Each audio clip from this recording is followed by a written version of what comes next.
Am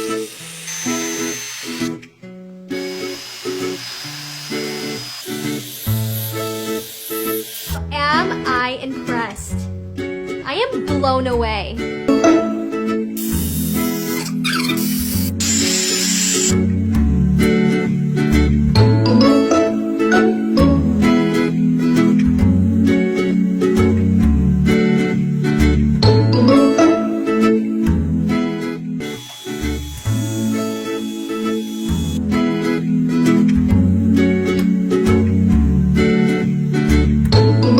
This is just easy to use. So if you struggle with a blow dryer and round brush, I recommend giving this a try. Like I said, you can't go wrong.